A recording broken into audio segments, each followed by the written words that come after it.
Bonjour à toutes. Pour cette 11e Beauty Masterclass, et parce que vous m'en avez beaucoup parlé, nous allons aborder le sujet des peaux grasses. Alors c'est vrai que pendant ces 8 semaines de confinement, la peau n'en a fait qu'à sa tête. Chez certaines, vous avez pu constater une sécheresse vraiment très importante, parfois des rougeurs, des taches, des désordres pigmentaires. Et puis chez beaucoup, qui d'habitude présentent plutôt une peau normale, eh bien ont vu apparaître des brillances, des imperfections comme des boutons, des points noirs, voilà, tout un tas de petits désagréments qui ont fait que la peau forcément présentait plutôt un aspect terne et sans éclat. Alors, quelles sont les raisons pour comprendre un petit peu et traiter le problème? Bien, c'est principalement le stress, nous l'avons déjà évoqué. Dans un climat anxiogène, il y a l'hormone du stress qui est le cortisol qui s'est surmanifesté et qui, au niveau de la peau, a directement généré une suractivité au niveau des glandes sébacées. Qui dit des glandes sébacées un petit peu agitées, dit une sécrétion de sébum beaucoup plus importante. Le sébum, c'est ce film gras et brillant et pas forcément esthétique qui va se former à la surface de l'épiderme. Et puis le stress aussi a fait que l'on a davantage transpiré. Donc le cocktail sébum, sueur et puis également bactéries que nous avons naturellement à la surface de la peau, hein, ce que l'on appelle le microbiote ou ce que l'on appelait avant la flore cutanée, eh bien cette espèce de petit mélange va faire que, en plus d'une peau grasse, nous allons pouvoir effectivement avoir des boutons, des points noirs. Il y a un autre facteur aussi qui a favorisé toutes ces imperfections un petit peu nouvelles, même si l'acné entre guillemets de l'adulte est de plus en plus fréquent, notamment en milieu urbain. Notamment à cause de cette vie de stress que nous avons au quotidien, mais aussi de la pollution à laquelle nous sommes tous les jours soumises. Alors justement, la peau, pour se protéger naturellement lorsqu'elle est agressée, et là elle a été agressée, hein, le confinement, la sécheresse de nos appartements, de nos maisons, l'eau davantage calcaire parce qu'enrichie en chlore, la lumière bleue aussi générée par les écrans, tout ça a fait que la peau a dû se protéger comme elle sait le faire naturellement en s'épaississant, c'est-à-dire en fabriquant davantage de cellules mortes. C'est ce que l'on appelle l'hyperkératinisation. Voilà, c'est un process complètement naturel pour faire barrage aux agressions externes. Qui dit peau plus épaisse, si on n'agit pas, dit forcément équation idéale pour présenter une peau grasse, terne et avec des petits boutons. Par ailleurs, les pores, toujours à cause de cette activité hormonale et sébacée, se sont davantage dilatés. Ils ont eu tendance à s'encrasser, hein. Il y a eu une oxydation des pores dilatés, et c'est ce qui a donné lieu à tous ces petits points noirs que vous avez pu apparaître au niveau essentiellement du nez, des ailes du nez, de l'espace intersourcilier, parfois du front ou du creux du menton. Si l'hyperkératinisation a été très importante, c'est-à-dire que au niveau des pores, vous avez comme un petit bouchon de sébum qui s'est formé.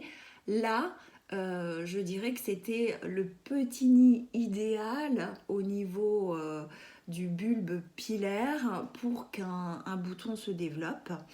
On peut en avoir de toutes sortes, hein. Ça peut être un bouton en relief, un bouton rouge, un bouton blanc avec du pus, ou bien un microkyste, c'est-à-dire un bouton qui se forme sous la peau, en cas justement de surépaississement de la peau.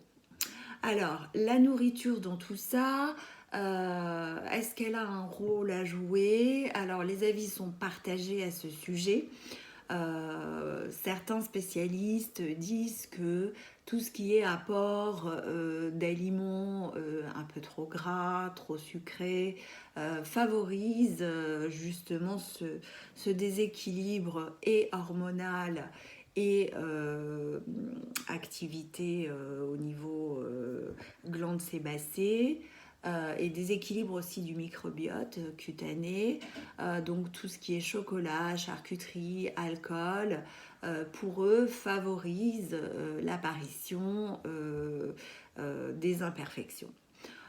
D'autres ne partagent pas ces opinions. Moi, mon point de vue, on en a déjà parlé ensemble, vu que pour moi, la beauté vient avant tout de l'intérieur. C'est vrai que si on lui apporte à cette peau des aliments sains, gorgés d'eau, de vitamines, de fibres, eh bien, elle va plutôt refléter une jolie image, être plus éclatante et en meilleure santé. Voilà, c'est pour ça aussi que je recommande, si vraiment la problématique peau grasse perdure, de faire pourquoi pas à partir de maintenant une cure soit de levure de bière, ce qui a tendance à assainir vraiment le terrain, ou bien très fréquemment prescrit par les dermatologues, aussi en cas de cuir chevelu gras et de pellicule, une cure de compléments alimentaires à base de zinc. Les ampoules de jus de radis dans les cures détox, dépuratifs hépatiques, nettoyage du foie, ça marche aussi hein, pour l'éclat de la peau et son équilibre. Alors, côté soins, est-ce qu'il faut changer des choses, justement, surtout quand on n'a pas l'habitude d'être confronté à ce cas de figure? Alors, bien entendu, la peau, de toute façon, en fonction des saisons, en fonction de nos états, n'a pas les mêmes besoins, n'a pas les mêmes réactions. Donc, à nous de nous adapter. Là, si elle est grasse, eh bien, on va continuer, évidemment, plus que jamais, à la nettoyer matin et soir, nettoyer, démaquiller, ça va généralement de pair. Mais non pas avec des textures trop riches, ça ne ferait que nourrir cet aspect film graisseux et luisant qui n'est vraiment pas agréable, pas très esthétique. Donc du coup, on choisit plutôt une mousse assez légère qui s'émulsionne à l'eau et se rince à l'eau, ou bien toutes ces nouvelles formules qui sont pas mal pour nettoyer en profondeur et qui combinent agents nettoyants et huiles adoucissantes. Donc pareil, hein, qui se font mousser à la surface de la peau avec un massage plutôt en mouvement circulaire pour bien enlever toutes les impuretés, traces de pollution, maquillage, sueur, sébum et salissure en général. Et puis après, à rincer à l'eau, de préférence fraîche, parce que la fraîcheur aura un effet naturellement tenseur et resserrera les pores. Donc le grain de peau tout de suite sera plus joli. Et vous aurez vraiment un sentiment de nettoyage en profondeur très agréable. Voilà. Ensuite, pour peaufiner ce premier geste de nettoyage, appliquer une lotion micellaire. Généralement, c'est un geste qui va finir de débarrasser la peau de toutes les salissures le matin et le soir. Hein. Le geste est à faire matin et soir. Parce que la nuit, on transpire et on fabrique aussi du sébum, même si on ne dort pas maquillé. Côté soins de jour, si vous avez l'habitude d'utiliser une crème un peu riche, qui a été le cas pendant les mois hivernaux, là, allégez votre routine en choisissant plutôt une texture, alors toujours hydratante, hein, parce qu'une peau qui présente des signes de brillance qui est plutôt mixte, grasse, a besoin quand même d'être hydratée et soignée, surtout quand on gagne en maturité. Hein, ça, c'est un geste indispensable. Mais vous avez aussi besoin de matité. C'est-à-dire que ce sont des formules assez intelligentes pour combiner des actifs qui vont suffisamment hydrater avec une texture plutôt fluide et légère, donc un fini agréable et pas trop lourd.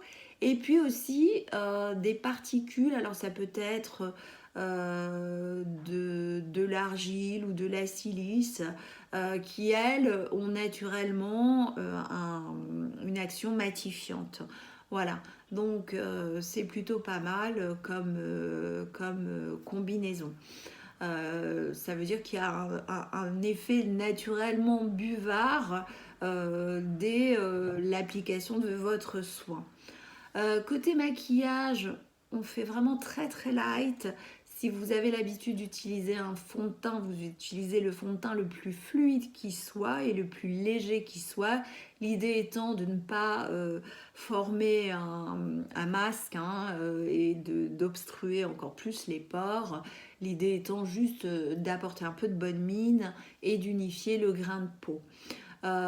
Si vraiment les brillances vous gênent, vous pouvez ajouter un peu de poudre translucide, voilà, avec une houppette ou au gros pinceau sur l'ensemble du visage, mais vraiment très légèrement ou juste sur la zone qui présente des brillances. Voilà. En cours de journée, vous pouvez appliquer des petits papiers buvards adaptés donc à ce genre de problématiques et qui nous viennent tout droit d'Asie où le taux d'humidité fait que les Asiatiques ont très très souvent des luisances qu'elles veulent mater. Et donc ces petits papiers buvards, moi j'en ai toujours sous la main, sont pas mal parce qu'ils absorbent sans apporter de surplus de maquillage le sébum et la sueur voilà, qui peuvent donner tout de suite un aspect fatigué et pas très net à la peau.